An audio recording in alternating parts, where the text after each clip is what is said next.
Hoje são 8 de junho de 2020, segunda-feira, e estaremos no nosso devocional aprofundando o nosso estudo sobre o crescimento no caráter cristão, tratando sobre a piedade. Nós vimos na semana passada que para o nosso crescimento intencional nós precisamos observar 3 passos. O primeiro passo é identificar a área ou campo de ação em que nós vamos trabalhar as qualidades que precisam de ser cultivadas. O segundo passo é identificar as atividades ou métodos que vão nos ajudar a trabalhar estas áreas. E o terceiro passo é prestar contas a alguém que estará nos apoiando e nos ajudando a alcançar o nosso alvo. Vimos também que as qualidades que normalmente nós achamos que somente pastores e líderes devem cultivar, na verdade todos os cristãos devem procurar cultivar qualidades que o identifiquem como um crente maduro. Queremos então iniciar hoje tratando sobre a piedade. A piedade, irmãos, sempre distingue os grandes baluartes da fé cristã. Isto se deve ao fato de ser uma consequência imediata da influência que Cristo exerce sobre aqueles que estão comprometidos com a sua pessoa e com seus ensinos. Através da atuação do Espírito Santo, os discípulos de Cristo desenvolvem esta qualidade que está intimamente ligada com o temor do Senhor. Vamos à definição, então, de piedade para nós nos aprofundarmos no entendimento desta virtude, desta qualidade cristã. No original grego, a palavra é ousion, que significa agradável a Deus, livre de máculas morais, possuidor de uma santidade autêntica em que a natureza de Cristo vai sendo formada no homem interior. Assim, nós entendemos que piedoso é aquele que, temendo a Deus, acaba por adquirir uma santidade prática, isto é, observável. No uso comum, piedoso é sinônimo de devoto, alguém que respeita a fé, alguém que respeita as coisas da religião. No uso do Novo Testamento, nós destacamos a passagem que se encontra em 1 Tessalonicenses, no capítulo 2, versículo 10, onde o apóstolo Paulo diz assim: Vós e Deus sois testemunhas de quão santa e justa e irrepreensivelmente nos ouvemos para convosco os que crestes. O que nós podemos observar aqui é que Paulo se refere a si mesmo como alguém que procede de forma piedosa. Os tessalonicenses podiam olhar para ele e conferir a sua piedade com a prática, com a sua rotina, com o dia a dia, com o seu cotidiano. Desta forma, a piedade é fortalecida. As palavras ganham potencialidade.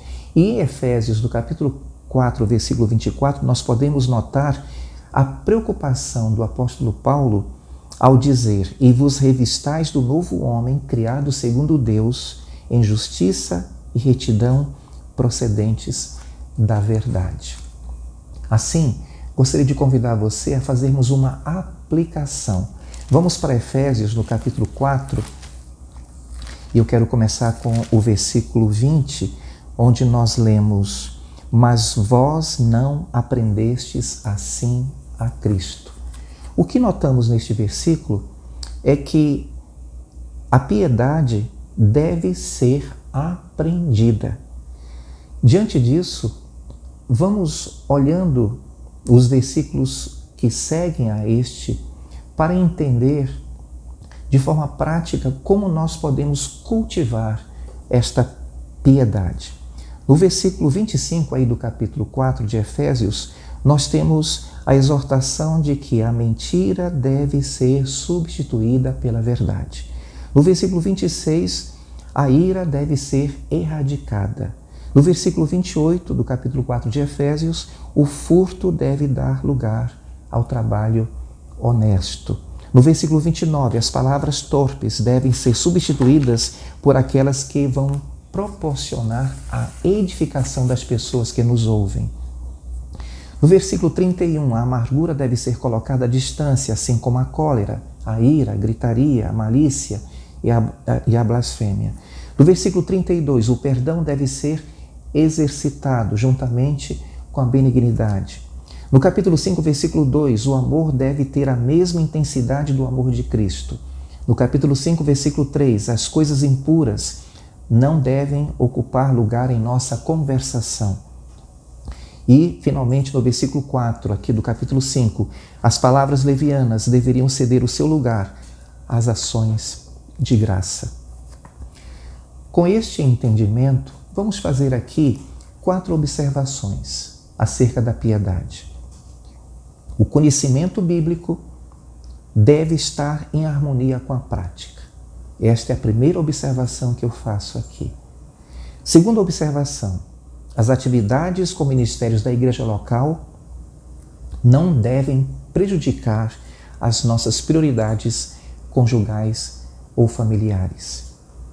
Terceira observação, a piedade também se identifica com a facilidade de suprir as necessidades dos outros.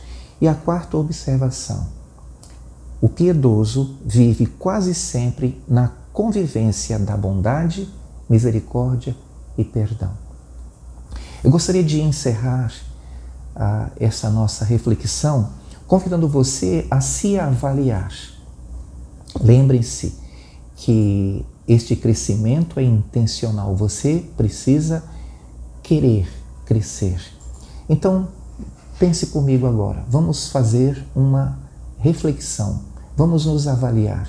Eu sou temente a Deus? Eu procuro ser agradável a Deus?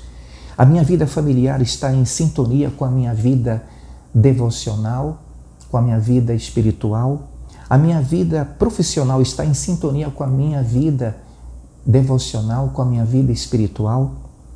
Eu tenho percebido mudanças consideráveis no meu comportamento, nas minhas atitudes? A santificação em minha vida é um alvo permanente?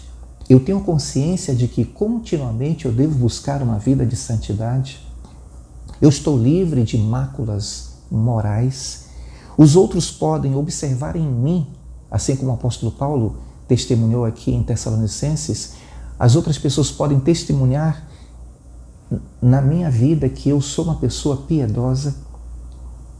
E eu quero concluir sugerindo a você a separar um tempo para fazer uma releitura de Efésios 4, dos versículos 20 até o capítulo 5, versículo 4.